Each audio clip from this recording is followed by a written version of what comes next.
నమస్తే. నేను మీ కుప్ప పద్మిని. ఇన్నాళ్ళు మీ సపోర్ట్‌ని నాకందిస్తూ, మీ ప్రేమని నాకందిస్తున్న ప్రతి ఒక్కరికి కృతజ్ఞతలు. ఇప్పుడు చూడబోతున్న ఈ వీడియో కూడా ఖచ్చితంగా మీకు ఉపయోగపడుతుంది. లైక్, షేర్ అండ్ సబ్స్క్రైబ్ చేసి మీ ఇష్టాన్ని, అలాగే మీ సపోర్ట్‌ని నాకందించండి. అలాగే ఈ వీడియో పట్ల మీ అభిప్రాయాన్ని కామెంట్ సెక్షన్‌లో కామెంట్ చేసి నాకు తెలియజేయండి. నమస్తే. సూర్యోస్మి. నేను మీ విక్రమాదిత్య.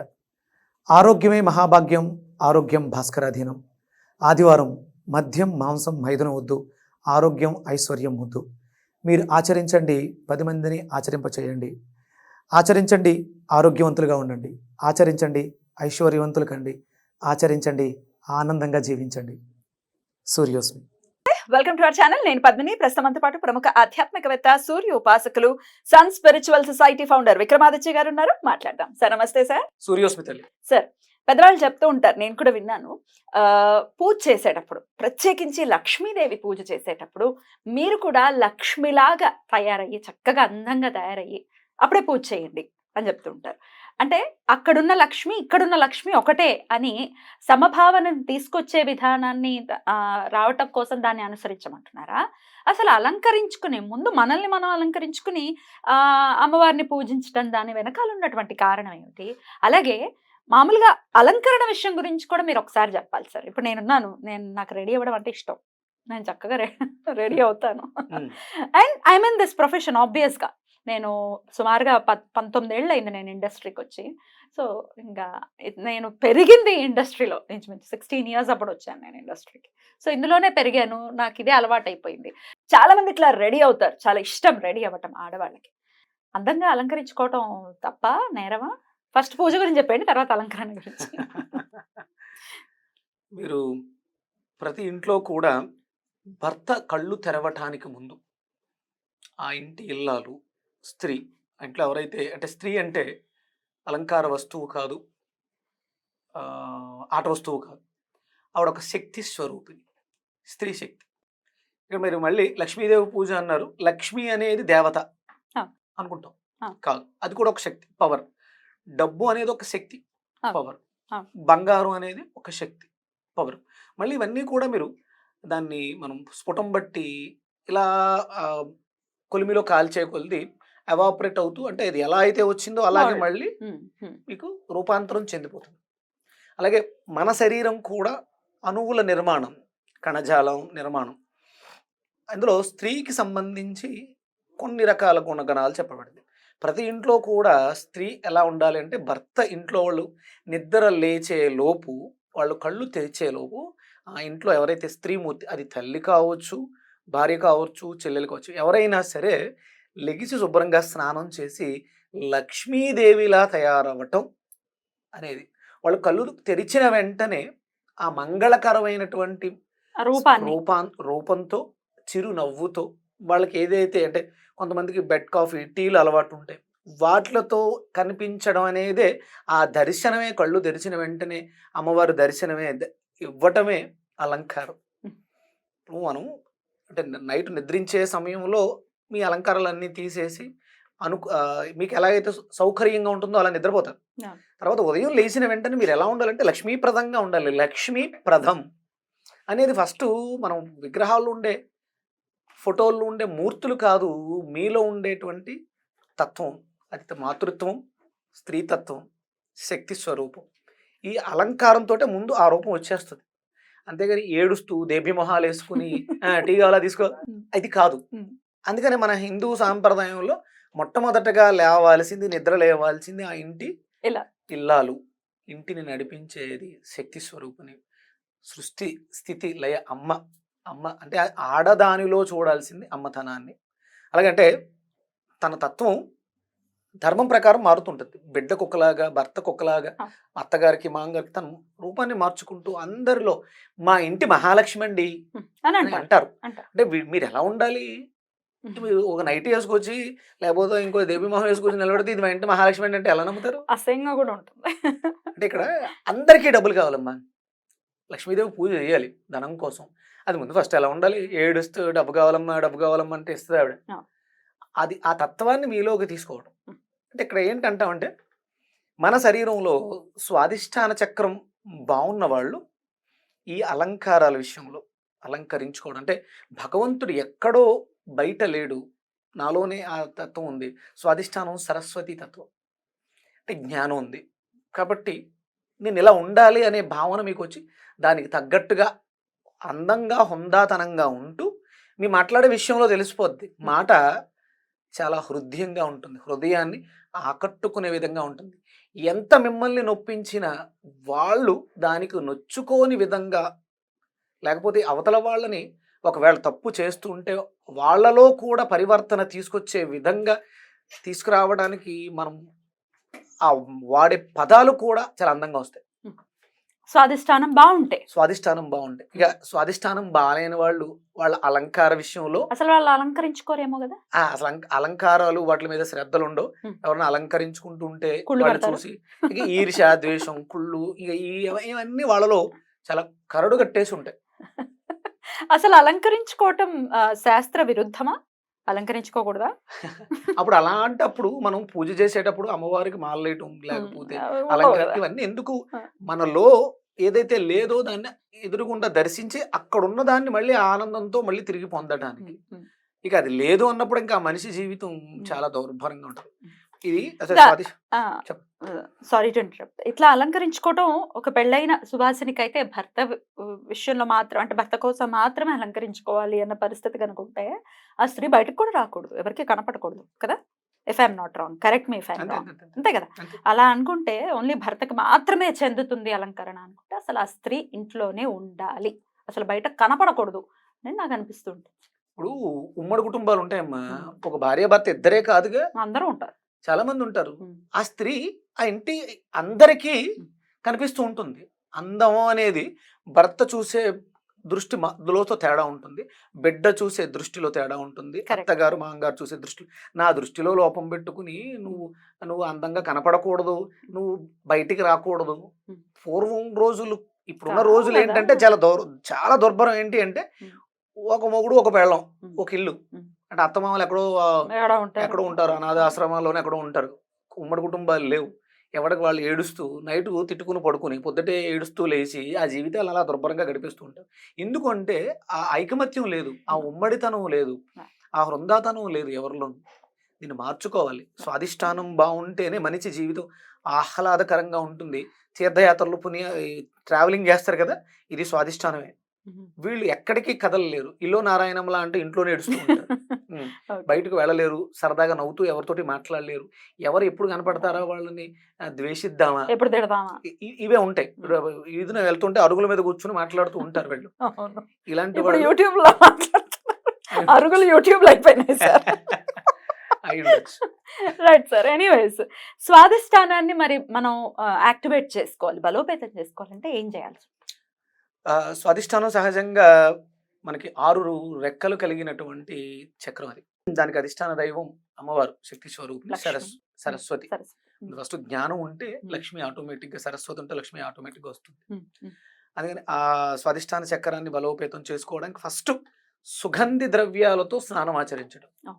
మనం చేసే స్నానం అది చాలా ఆహ్లాదకరంగా ఉండాలి, అది మనస్సుకు అది లక్ష్మీప్రదం.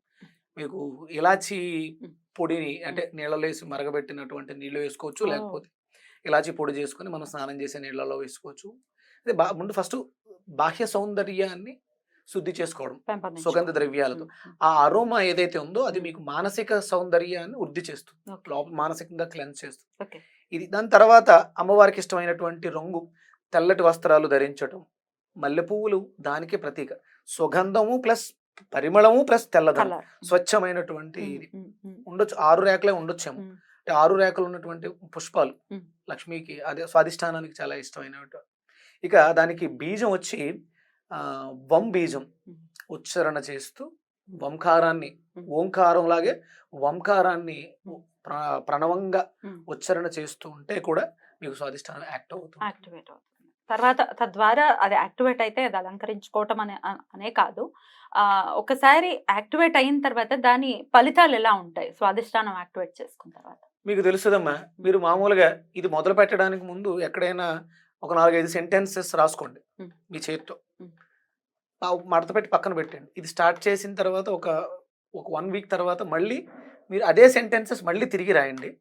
ఆ ఓపెన్ చేసి చూడండి, మీకు ఆ తేడా రైటింగ్‌లోనే తెలిసిపోద్ది. రైటింగ్‌లోనే డిఫరెన్స్ ఉంటుంది. మీ తలరాత మారిపోద్ది, మీ అబ్బబ్బా! చేతిరాత మారిపోద్ది. దానికి అబ్బా! కారణం మీ స్వాధిష్టాన చక్రం. అబ్బబ్బబ్బా! అంటే స్వాధిష్టాన చక్రం మెరుగవుతుంది అన్నప్పుడు అక్షరాలలో గుండ్రత, హ్మ్. మీ మాటలలో స్పష్టత, అవతల వాళ్ళవి అవతల వాళ్ళ గురించి మాట్లాడేటప్పుడు ఆ హృందాతనం వస్తది. ఎందుకు మాట్లాడాలి? ఎవరి బ్రతుకులు వాళ్ళవి. ఇప్పుడు ఉన్న పరిస్థితులు చాలా దారుణంగా ఉన్నాయి. ఎవరి పరిస్థితులు వాళ్ళవి. వాళ్ళని మార్చడానికి అవతల వ్యక్తి చేస్తున్న దాంట్లో చెడే కాదు, మంచిని కూడా మనం చూడగలిగితే. అంటే ఇప్పుడు 100% ఎవరిని సాటిస్ఫై చేయలేరమ్మా. ఆ! ఎవ్వరం కూడా. రాముడే జేయలేకపోయాడు అసలు సార్. ఎవరికి హ్మ్. ఆ పక్కన పెడదాం. అక్కడ దాకా ఎందుకు? నిన్ను నువ్వే సాటిస్ఫై చేసుకో. అవును. నీకు నువ్వే సాటిస్ఫాక్షన్. అవును. ఎందుకంటే మనకి స్వాదిష్టానం బాలేదు. వీక్‌గా ఉంటుంది. ఎందుకంటే మనం ఉన్నటువంటి ఎన్విరాన్మెంట్, మనం తినేటువంటి ఆహారాలు, మనం చేస్తున్నటువంటి ఆచార ధర్మాల్లో తప్పుంది కాబట్టి. రైట్. అందుకని దీన్ని బాగు చేసుకుంటే నీ చేతి రాత మారుతుంది. తర్వాత నీ తలరాత కూడా మారుతుంది. బ్యూటిఫుల్. అయితే ఇప్పుడు అమ్మవారికి పూజ చేసేటప్పుడు ఖచ్చితంగా మనల్ని మనం చక్కగా రెడీ అయ్యి, అమ్మవారిలానే రెడీ అయ్యి లక్ష్మీదేవిని పూజించటం అనేది మనకి పెద్దవాళ్ళు చెప్తున్నది. దీని గురించి మీరేం నువ్వు చెప్తారు? లక్ష్మీదేవిలా తయారై నీ భర్త పక్కన కూర్చోగలిగితే హ్మ్. ఆవిడకి అంటే అతనికి చేసే పూజకి లక్ష్మి ఆటోమేటిక్‌గా వచ్చి పక్కన కూర్చున్నట్టేగా, దర్శనం ఇచ్చినట్టేగా నీ రూపంలో. హ్మ్. హుహుహు. ఇంకింతకన్నా ఇంకేముంటుందమ్మా? హ్మ్. హ్మ్. మనం తపస్సు చేయాలి భగవంతుడిని మెప్పించాలంటే. హ్మ్. నువ్వు శుభ్రంగా నీ భర్తకి పూజకు కావాల్సిన అన్ని ఏర్పాట్లు చేసి ఏర్పాట్లు. పెట్టేసి వెళ్ళి శుభ్రంగా అంటే ఉదయమే స్నానం అయ్యి చేసేసి రెడీ అయిపోయి కనిపించావు. ఇప్పుడు మళ్ళీ ఇతనికి నువ్వు అలంకారంగా శుభ్రంగా వచ్చి లక్ష్మీదేవిలా పక్కన కూర్చుంది. అమ్మ దర్శనం అయిపోయినట్టే కదా! హుహుహుహు. ఏ ఇల్లు అయితే నవ్వుతూ ఆనందంగా, ఆహ్లాదకరంగా ఉందో ఆ ఇంట్లో లక్ష్మీదేవి స్థిర నివాసం ఉంటుంది. బ్యూటిఫుల్. బ్యూటిఫుల్. అక్కడ ఇదే. నవ్వుతూ ఉన్నప్పుడు హృదయం వికసిస్తుంది. హృదయ కమలం వికసించిన వాడు నవ్వలేడు. హ్మ్. అంటే విష్ణుమూర్తి తత్వం లేదు. దాంట్లో ప్రేమ లేదు. హ్మ్. కాబట్టి వాళ్ళ మొహాల్లో దేభ్యం హ్మ్. ఏర్పడుతుంది. ఎప్పుడు కూడా ప్రతి ఇల్లు నవ్వుతూ ఉండాలి. సంతోషంగా ఉండాలి. ఉంచుకుందాం అలాగే. చక్కగా అది చాలా మంది మనం చూస్తూ ఉంటాం. ఆడవాళ్ళు చక్కగా రెడీ అవ్వటానికి ఇష్టపడుతూ ఉంటారు. అది ఏదైనా వాళ్ళకి తెలిసిన విధానంలో అది ఏం చేసైనా చక్కగా అందంగా ఉండడానికి అందం దేవుడిచ్చిన గొప్ప వరం ఆడవాళ్ళకి కదా! ఇంకా ఇంకా పెంపొందించుకుంటూ ఉంటారు ఆడవాళ్ళు. అది అంటే అంతర్గతమైనటువంటి అందం, ఖచ్చితంగా. ఆనందం లోపలుంటే అది బయటకి హ్మ్. నవ్వుతూ ఆ! ప్రస్ కనపడుతుంది. ఎలా ఉన్నారు అనేది పక్కన పెడదాం. హ్మ్. రంగు ఇవన్నీ పక్కన పెట్టేస్తే మీ నవ్వే అందం. యాహ్! చిరునవ్వు నవ్వుతూ అలంకారం చేసుకొని అందంగా కనిపిస్తూ ఉంటే ఆ ఇల్లు చాలా కలకల్లాడుతూ ఉంటుంది. ఇప్పుడు అవి డెఫినైట్‌లీ. లేవు మన జీవితాల్లో. అదే అపియరెన్స్ ఇంపార్టెంట్ కదా! 100% ఇప్పుడేదో మనం ఏదో స్క్రీన్ మీద కనిపిస్తున్నాం అని కాదు. రకరకాల ఫీల్డ్స్‌కి కూడా అపియరెన్స్ ఇంపార్టెంట్. అమ్మ చాలా మంది ఉంటారు. హ్మ్. అందరూ స్క్రీన్ మీద కనిపించేయాలనుకుంటారు. ఇది హ్మ్. భగవంతుడు మీకిచ్చినటువంటి హ్మ్. కళాత్మకత. హుహు. అంటే కళ, శుక్రుడు, లక్ష్మీదేవి ఇది భగవంతుడు మీకిచ్చినటువంటి వరం. యాహ్! అందరం కనపడలేం. అందంగా చాలా మంది ఉంటారు. హ్మ్. కానీ తెర మీద అందంగా కనపడుతూ ఆ ఇదిని వ్యక్తపరచడం, యాంకరింగ్ చేయటం, మాట్లాడటం, అందంగా మాట్లాడడం, హుందాగా మాట్లాడడం, హృద్యంగా మాట్లాడడం అది అందరికీ చేత కాదు. అందరికీ కాదు కదా! ఇక రకరకాల ఫీల్డ్స్ గురించి మాట్లాడుకుంటే అటు ఫుడ్ ఇండస్ట్రీస్‌లో ఉన్నారు. హోటల్ ఇండస్ట్రీస్‌లో ఉన్నారు. వాళ్ళు అందంగా రెడీ అయ్యే రావాలి. ఎయిర్ హోస్టెస్ ఉన్నారు. అందంగానే ఉండాలి. రెడీ అయ్యే రావాలి. అక్కడ అసలు ఇంక ఏది ఎయిర్ తీసుకున్నా హోస్టెస్ ఫ్లైట్ ఆ! అది రాహువు, శుక్రుడు ఓహ్! కలయిక. ఓహ్! ఇక్కడ హ్మ్. హోటల్ మేనేజ్మెంట్‌లో చంద్రుడు, చంద్రుడు, శుక్రుడు శుక్రుడు. కలయిక. హ్మ్. ఓహ్! శుక్రుడు ఎంత పాత్ర పోషిస్తుంటాడు గదా! కళ అంటేనే శుక్రుడు స్వాధిష్టాన చక్రం. ఇది లేకపోతే ఎక్కడ ఆ ఇది కనపడదు. యాహ్! అసలు ఇంకెక్కడైనా ఇప్పుడు చదువులు చెప్పేవాళ్ళు టీచర్స్. సరస్వతి ఆ! స్వాధిష్టానమే. కదా! ఆ! ఇప్పుడేదో తేబ్య మొహాలేసుకున్నా లేపోతే అసలేదో అక్కడ గురు శుక్రులు కలయిక. మరి. గురుడు టీచింగ్, హ్మ్. శుక్రుడు హ్మ్. ఒక ఒక గురుడు పాఠాలు లేకపోతే ఆధ్యాత్మికతను ఎక్స్‌ప్రెస్ చేస్తున్నాడు. ఎగ్జాక్ట్‌లీ. శుక్రుడు ఇందులో దానిలో అంటే ఇప్పుడు నేను టీచింగే నేను పాఠాలే చెప్తున్నాను. నేను అందంగా తయారవ్వక్కర్లేదు అని ఇస్తే ఆ పిల్లలకి వినే పిల్లలకి అది కనపడాలి గదా! ఆ! ఇప్పుడు అందం అనేది ఎందుకొచ్చింది? ఇప్పుడు విగ్రహాలు అందంగా ఉంటాయి. నిగ్రహం కోసం విగ్రహం వచ్చింది. ఆ విగ్రహం అందంగానే ఉండాలి. ఉండాలి. మన మనస్సు కేంద్రీకృతం అవ్వాలి అంటే అది అందంగా ఉండాలి. ఉండాలి. ఇప్పుడు రామచంద్రమూర్తి విగ్రహం బాలరాముడు 2 విగ్రహం. కళ్ళు చాలట్లేదు. ఎందుకండి అంత అందం ఎందుకండి అంటే అట్లా కాదు అంత గదా! అందం ఎందుకు అంటే సూర్యనారాయణమూర్తే 30 రోజుల పాటు దిగి కిందకొచ్చేసాడు. ఆగిపోయాడు. ఆగిపోయాడక్కడ. రాత్రి పగలు ఏకమైపోయి ఆ స్వామి మూర్తిని చూస్తూ ఆయన తన్మోహంలో ఉండిపోయారు సూర్యనారాయణ. అంత యాహ్! అందం అది. అందం అది. అది అంటే చూసే కళ్ళకి లోపల ఉన్నటువంటి మనస్సుకు మాత్రమే తెలుసు. హ్మ్. ఇవి 2 బాగున్న వాడికి అందంగా ఉండాలనే కోరుకుంటారు. చెప్తారు. "నువ్వు బాగున్నావమ్మా. నువ్వు అందంగా ఉన్నావు. నువ్వు కట్టుకున్న చీర బాగుంది." ఇలా అనడం వల్ల అది అంటే పొగడ్తలతో పడగొట్టేద్దాం కాదు. కాదు కదా! ఆ వాతావరణాన్ని ప్రకృతి, స్త్రీ అంటే ప్రకృతి. అంటే ఎప్పుడైతే మనం గౌరవిస్తామో ఆ అందాన్ని, ఆనందాన్ని ఆస్వాదించడం వేరు. ఆస్వాదిస్తూనే పెరుగుతూ ఉంటుంది. ఏదైతే మనం ఆస్వాదిస్తాం అది మనలోనూ పెరుగుతుంది, అవతల వ్యక్తిలోనూ పెరుగుతుంది. ఖచ్చితంగా. సీతమ్మ తల్లి కోసం కూడా 14 ఏళ్ల పాటు ఉండాల్సిన బట్టలు, నగలు అన్నీ కూడా లక్ష్మణమూర్తి మోసుకొని, కావళ్ళలో మోసుకొని తీసుకొచ్చారు అనన్నారు. ఎందుకంటే అడవిలో ఉండే వాళ్ళకి మరెందుకు బట్టలెందుకు అంటే ఏదో 4, 5 జతలు చాలు గదా! లేపోతే అసలు నగలెందుకు అని అనలేదు గదా! అలంకరించుకోవాలి. ఆ నగలే వేసింది. రావణాసురుడు తీసుకెళ్ళిపోతూ ఉంటే ఒక మూట కట్టి వేసింది. గుర్తులుగా. ఆ! ఇదన్నీ ఏదో చెప్పేయాలన్నమాట. ఏదో అన్నేయాలి అని చాలా మంది మాట్లాడుతూ ఉంటారు. ఆశ్చర్యం అనిపిస్తుంది. అనసూయదేవి కూడా సీతమ్మ తల్లికి వరం ఇచ్చింది. ఎప్పుడు నీ బట్టలు నలగవు. నీ చెనకబడవు నీ నగలు అని చెప్పి అనసూయమ్మ తల్లి వరం ఇచ్చింది సీతమ్మ తల్లికి. ఎందుకంటే అవేనంటే ఎనీవేస్ మంచి మంచి టాపిక్ సార్. స్వాదిష్టాన చక్రాన్ని యాక్టివ్ చేద్దామా? తప్పకుండా. కావాలి సార్. మీరు ఎవరైనా ట్రై చేస్తారా? స్వాదిష్టానం మార్పు వచ్చిందో లేదో ఇన్స్టెంట్ గా తెలిసిపోద్ది. ఎలా ఎలా ట్రై ఒక పేపర్ మీద చిన్న లెటర్స్ ఏమైనా రాయండి. తప్పకుండా నేనే రాస్తాను. ఒక పేపర్ ఇవ్వు. స్వాదిష్టానం ఎలా ఇంప్రూవ్ అవుతుంది? మంత్రం చేయటం కంటే ముందు చేసిన తర్వాత ఎట్లాంటి డిఫరెన్స్ ఉందో లైవ్ లో చూపిస్తా అంటున్నారు. చూద్దాం. Let's see. అనసూయదేవి సీతమ్మకి వరం ఇచ్చారు. ఎప్పటికీ నీ నగలు చెదరవు, నీ బట్ట నలగదు అని రాశారు. ఓకే. ఇప్పుడు స్వాదిష్టానాన్ని యాక్టివేట్ చేసుకున్న తర్వాత నా రైటింగ్ ఎలా ఉందో 2 చూపిస్తాం. పైన ఇది రాశాను. తెలుగులో రాసుంటే బాగుండేది. తెలుగు రాదు సార్ నాకు రాయటం. ఓకే, క్షమించండి. ఓకే. చదువుతాను కానీ రాయడం రాదు. ఇక్కడ రాశాను. స్వాదిష్టానం యాక్టివేట్ అయిన తర్వాత కింద రాస్తాను. కళ్ళు మూసుకోండి అమ్మా. ఇప్పుడు స్వాదిష్టాన చక్రం ఎలా ఉంది అంటే 6 దళాలు కలిగి, నా ఒంటి మీద ఉన్నటువంటి వస్త్రం ఏ రంగులో ఉందో ఆరెంజ్ కలర్ అదే రంగులో స్వాదిష్టాన చక్రం. కళ్ళు మూసుకోండి. శ్వాస తీసుకోండి, హోల్డ్ చేయండి, నెమ్మదిగా శ్వాసను విడిచిపెట్టండి. శ్వాస తీసుకోండి, బంధించండి, నెమ్మదిగా విడిచిపెట్టండి. శ్వాస తీసుకోండి, బంధించండి, నెమ్మదిగా విడిచిపెట్టండి. స్వాదిష్టాన చక్రం, సెక్సువల్ ఆర్గాన్స్. మనసులోనే అనుకోండి, sex is good, sex is biological energy.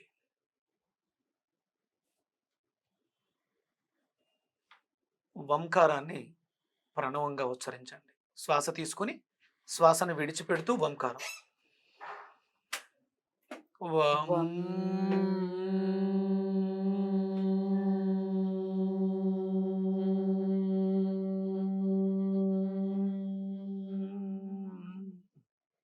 శ్వాస తీసుకోండి.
మరొక్కసారి శ్వాసను దీర్ఘంగా తీసుకొని బంధించి విడిచిపెట్టండి.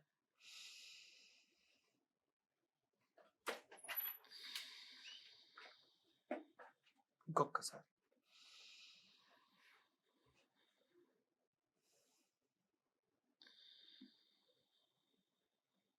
Slowly open your eyes.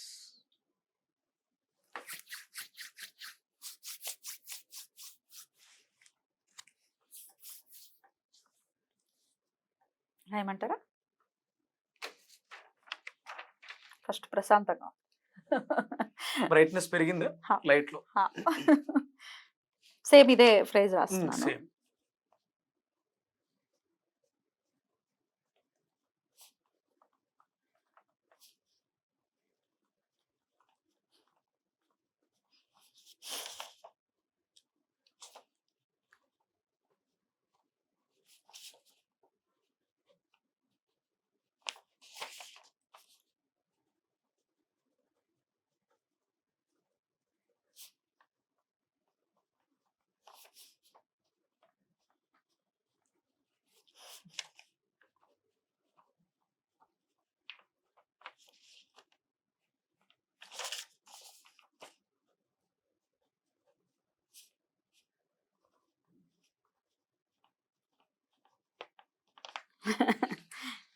మీరు చెప్పాలి. ఫస్ట్ సార్ చూస్తారు, తర్వాత క్లోజ్ లో చూపిస్తారు.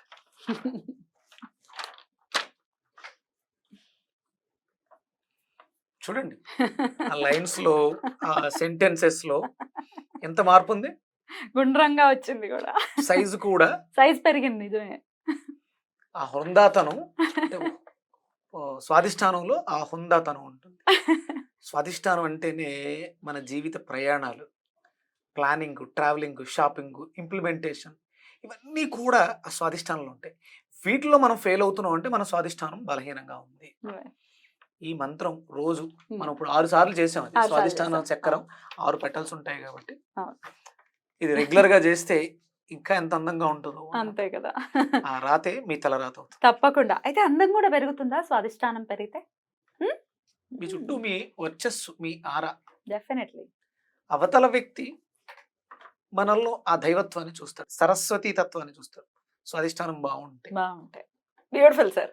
అంటే చూసే వ్యక్తులకు కూడా స్వాదిష్టానం బాగుండాలి. అంటే వాళ్ళు ఎలా ఉన్నా వాళ్ళు బాగాలేదు, వాళ్ళు అలాగే ఉంటారు. కానీ వాళ్ళ గురించి మనకు అనవసరం, మనల్ని మనం ఎలా ఇంప్లిమెంట్ చేస్తాం. డెఫినెట్లీ. చదువుకునే పిల్లలకి చాలా అవసరం. డెఫినెట్లీ. శూర్పణఖ స్వాదిష్టానం బాలేదు, అందుకే సీతమ్మ తల్లి నచ్చలేదు. సీతమ్మ తల్లి కంటే అందంగా ఎవరైనా ఉండగలరా ప్రపంచంలో? ఎవ్వరూ ఉండలేరు. మండోదరి ఉండేది, కానీ రావణాసురుడికి సీతమ్మ తల్లి కావాల్సి వచ్చింది. శూర్పణఖ నచ్చలేదు, ఎందుకంటే తన ప్లేస్ లో ఆవిడ ఉండాలి అని అనుకుంది. కాబట్టి నేను నీకు కృతజ్ఞత తెలియజేస్తాను పూజ చేయటం. ఎగ్జాక్ట్లీ. చాలా బ్యూటిఫుల్ గా తెలియజేశారు sir. Thank you so very much. నమస్తే. సూర్యోస్మి.